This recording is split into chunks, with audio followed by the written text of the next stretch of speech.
기도하겠습니다. 좋으신 아버지 하나님, 오늘도 우리를 향하여 말씀을 준비하여 주시고 또 이 아침을 깨워 주의 말씀을 듣게 하시니 감사를 드립니다. 하나님, 우리에게 들려주신 이 말씀을 통해서 이 시대를 잘 분별하게 하여 주시고 하나님의 선한 역사와 생명, 그 하나님 나라의 의를 향해서 우리의 몸과 마음을 기울일 수 있도록 도와 주시옵소서. 또한 성서를 통해 드러난 하나님의 뜻과 또 그 이스라엘 백성들의 어리석었던 것들을 잘 기억하게 하여 주셔서 우리 삶 속에 하나님 나라의 의를 선택하게 하여 주시고 우리 주 예수 그리스도께서 기뻐하시는 생명과 평화, 하나님 나라의 의를 향해 나아가는 이 믿음의 공동체 되도록 도와 주시옵소서. 오늘도 성령으로 함께하여 주시고 인도하여 주실 것을 믿으며 우리 구주 예수 그리스도의 이름으로 기도드립니다. 아멘. 오늘 우리에게 주신 말씀은 호세아서 13장입니다. 본문 읽기는 13장 1절에서 8절입니다. 에브라임이 말만 하면 모두 떨었다.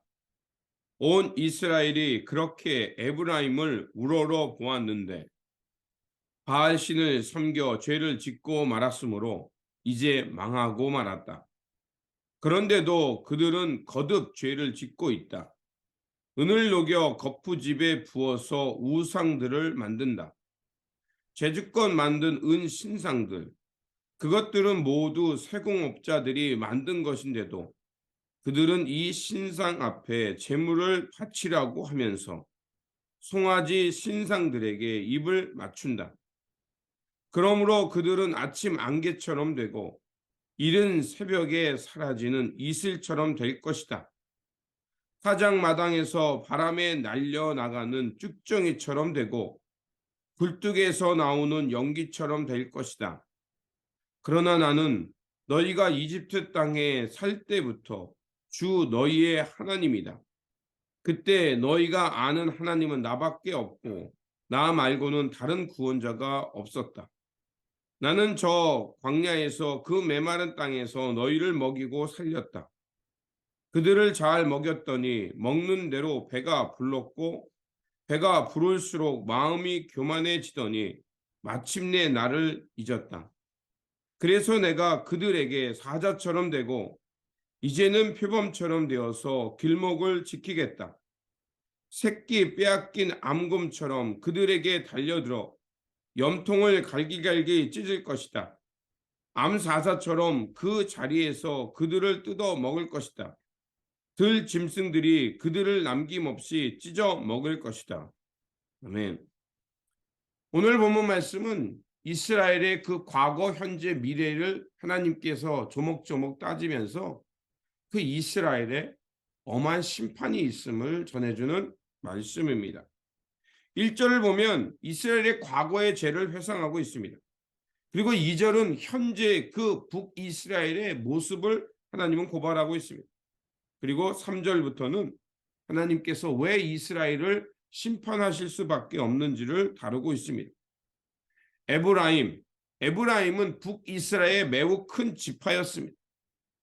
또한 그 에브라임 지파는 역사 속에서 많은 인물들을 배출했습니다. 여호수아도 에브라임 지파였고요. 남유다와 북이스라엘이 갈라질 때 그 북이스라엘의 그 10지파를 이끌었던 사람도 바로 여로보암 에브라임 지파의 사람들이었습니다. 그렇게 에브라임 지파는 권력의 중심이었고 어떤 지파보다 가장 크고 큰 영향력을 끼치는 지파였습니다. 그런데 그 이스라엘이 남과 북으로 갈라지면서 북지파의 왕조가 되었던 여로보암은 그리고 에브라임 지파는 그 북이스라엘 사람들이 예루살렘에 가서 하나님께 예배하는 것을 막기 위해 어떤 계획을 세웠냐면 베델과 단에다가 금송아지 신상을 만들었고 이것이 바로 출애굽에서부터 우리를 이끌어서 이 땅에 오늘까지 이끈 하나님의 형상이다라고 말을 했습니다. 금송아지는 풍요와 경작을 말하는 짐승이었습니다. 또 그러한 금송아지는 가나안 토속 신앙에 그 바알과 아세라 신상을 뒀던 것이었습니다.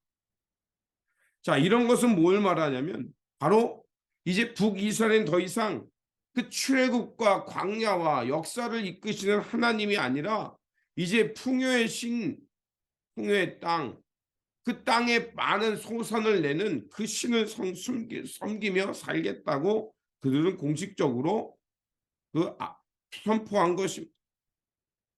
사마리아 그 왕조, 즉 에브라임 지파가 다스리는 북이스라엘은 다른 지파들에게 큰 위협이 되었고 많은 인구를 가지고 있었습니다. 대표적인 예가 그 열왕기 하 16장에서 그 아하스 왕 때 아람과 북이스라엘이 군사 동맹을 맺고 이제 그 아수르를 함께 공격하자고 유다를 초청했지만 유다가 거부하자 유다를 공격하기 위해 나왔던 사건이 바로 그겁니다. 그들은 남유다에 매우 위협적이었습니다. 그래서 남유다가 선택할 수 있는 게 뭐였습니까? 그들은 하나님을 의지하기보다는요, 아수르를 의지하면서 아수르에게 그 아람과 북이스라엘을 대신 공격해 달라고 요청을 합니다. 물론 남유다는 이 아람과 북이스라엘 공격에서 살아남지만 결국 북이스라엘은 아수르에게 멸망당하고요. 그리고 유다는 아수르의 속국으로 들어가게 됩니다. 자, 이렇게 나라의 주권과 그 국력이 없게 되자 어떻게 됩니까? 이리저리 휘말릴 것은 뻔한 일이고 외세에 더 적극적이고 압력이 들어올 수밖에 없는 것입니다. 하나님은 그래서 이스라엘 역사를 끊임없이 말하면서 왜 너희들이 하나님이 아닌 외세를 눈에 보이는 그 권력을 의지하냐고 말씀하고 있습니다. 외세를 의지하며 또 자기의 어려움을 그 외세에 의존하게 되자 결국 많은 사람들이 속국으로 노예로 끌려가고 목숨을 잃게 되고 그리고 결국 어떻게 되겠냐? 그 이방 땅의 종교가 유대 땅에 들어올 수밖에 없음을 말하는 것이었습니다. 그럼에도 북이스라엘과 그 남유다는 계속해서 하나님의 경고를 무시하고 금송아지와 외세를 의지했던 것입니다. 그들은 하나님의 다스림, 하나님의 통치와 구원을 기대하기보다는 지금 당장 눈에 보이는 것들, 매력적이고 당장의 위험을 넘길 수 있는 것들을 끊임없이 의존했던 것입니다. 성사가 우리에게 끊임없이 말하는 것은 하나님의 언약 백성이라는 겁니다. 언약 백성이라는 것은 하나님과 언약을 맺었다는 것이고 언약을 맺었다는 것은 하나님에 대해서 100% 충성하며 신실하게 살아가는 공동체가 된다는 것이었습니다. 하지만 이스라엘은 가나안 땅에 들어가서 풍요에 매료되었고 풍요에 매료다 보니까 혼자가 더 많이 독식하기 위해서는 남의 것을 빼와야 됐고 평화를 깨트려야만 했습니다. 끊임없이 이스라엘이 하나님이 경고에도 불구하고 끊임없이 바알과 아세라 금송아지를 숭배하며 살아갔던 이유는 바로 풍요는 너무나도 매력적이었기 때문이었습니다. 또한 그들은 자신의 평화를 지키기 위해서 하나님께 왕을 요청했습니다. 10절에 보면 그들이 하나님께 왕을 달라고 졸랐습니다. 사무엘 상하가 그것을 말하고 있죠. 결국 그들은 그 사사시대를 종식시키고 왕을 통해서 군사를 가지려고 했어요. 그래서 그들의 그 안위와 평화를 지키려고 했습니다. 하나님은 그 사무엘에게 그 왕에 간 것을 허락하라고 했어요. 왜? 사람은요 실수를 통해 배우기 때문에 그렇습니다. 그들의 생각이 옳아서 하나님이 허락한 게 아니라 너희들이 그것을 겪어봐야 알기 때문에 때로는 하나님을 방황을 허락하시는 하나님입니다. 그렇게 해서 왕을 갖고 군사를 가졌지만 그들이 어떻게 했습니까?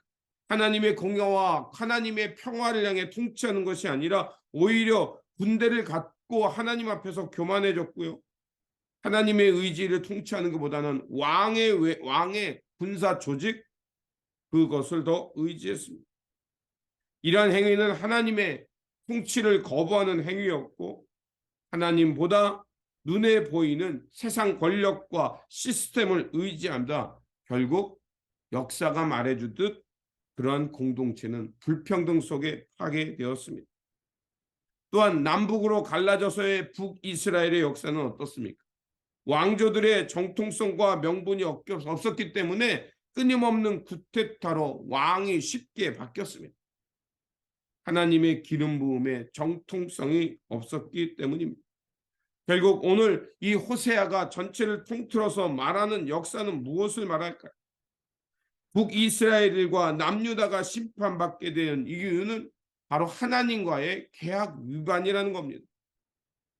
그리고 그들을 출애굽과 광야와 그 광야의 모진 고통 속에서 인도하시고 마침내 약속을 성취하신 가나안 땅에 인도하신 하나님을 저버리고 그 눈의 풍요를 쫓아 살았다는 것입니다. 그 역사가 말하는 것은 하나님을 떠난 백성은 미래가 없음을 말하고 있습니다. 그래서 북이스라엘에 예언했던 호세와 선지자와 같이 함께 예언했던 선지자가 아모스입니다. 물론 아모스는 남유다 출신으로 북이스라엘에 가서 선지자로서 하나님의 말씀을 선포했습니다. 그런데 아모스도 동일한 얘기를 합니다. 너희는 하나님 앞에 번제나 소제만을 드리지 마라. 하나님이 원하는 것은 바로 하나님께서 원하시는 의와 평등의 사회라는 것입니다. 너희들이 아무리 희생제를 드린다 할지라도 하나님은 받지 않을 것이다. 하나님께서 너희에게 원하시는 것은 바로 화목이다. 하나님 나라의 평화라는 것입니다.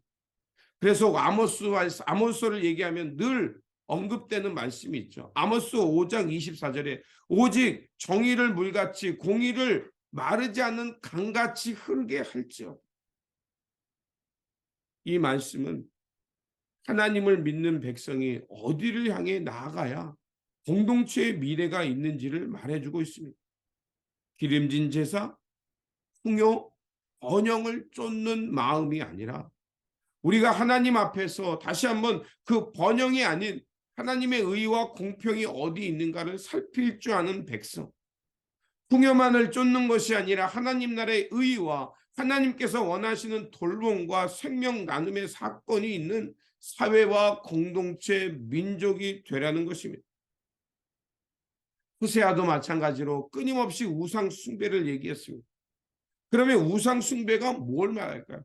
단순히 형상을 만들지 않는 것, 단순히 내가 다른 종교에 가지 않는 것이 우상 숭배를 안 하는 걸까요? 아닙니다. 내가 오늘 이 땅에 살면서 하나님보다 앞서는 것, 하나님보다 더 사랑하는 것들이 있다면 그것은 언제든지 우리에게 우상이 될 수 있습니다. 그래서 호세아서 10장 말씀 속에서 우리가 깨달은 것처럼 호세아가 이스라엘 백성들에게 지금 말하는 것은 뭐냐? 오늘 이 역사를 통해서 호세아가 우리에게 말해주는 것은 무엇이냐? 10장 12절입니다. 너희가 자기를 위하여 공의를 심고 인애를 거두라. 너희의 묵은 땅을 기경하라. 지금이 곧 여호와를 찾을 때니 마침내 여호와께서 오사 공의를 비처럼 너희에게 내리시리라. 아모스 선지자가 얘기했던 것과 똑같은 것입니다. 지금 오늘 이 땅에서 하나님의 백성들이 하나님만을 의지하며 하나님께서 원하시는 공의와 인애를 일상 속에 심으라는 것입니다. 우리가 그렇게 하나님의 의를 따라 살아갈 때 틀림없이 하나님께서 하나님의 방법으로 우리의 삶 속에 평화와 사랑의 돌봄, 또 생명 나눔의 사건이 있을 것이라는 것입니다. 그러므로 오늘도 지금이야말로 이 어두워져 가고 답답해가는 이 시대에 인애와 자비, 하나님의 의를 향해서 오늘 우리의 삶 속에 그 하나님의 역사를 가져오는 저와 여러분들이 되시기를 주님의 이름으로 축원드립니다. 기도하겠습니다. 온 땅에 참 평화와 의를 내려주시는 하나님, 하나님의 언약과 다스림 속에 살아갈 때 이 땅과 공동체는 사랑과 평화, 돌봄이 하수처럼 흐르며 참된 행복의 세상을 이루며 살아갈 수 있습니다. 하지만 인류는 끊임없이 하나님의 의와 평화보다는 번영과 풍요를 앞세우며 그것을 따라 살라고 유혹하고 있습니다. 주님, 오늘 말씀이 말한 것처럼 그런 것처럼 아침 안개 사라지듯 사라질 것이라고 말하고 있습니다.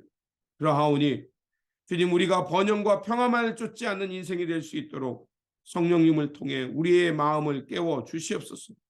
그래서 하나님께서 원하시는 그 참마음을 얻고 오늘이라는 이 시간 속에 하나님만을 사랑하며 주님의 뜻을 따라 공의와 인애를 실천하며 살게 하여 주옵소서.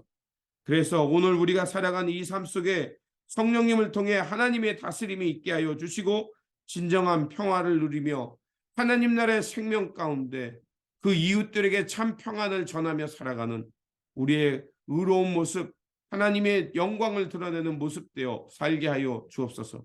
오늘도 살아 역사하시며 우리의 삶을 인도하여 주시는 우리 구주 예수 그리스도의 이름으로 기도드립니다. 아멘.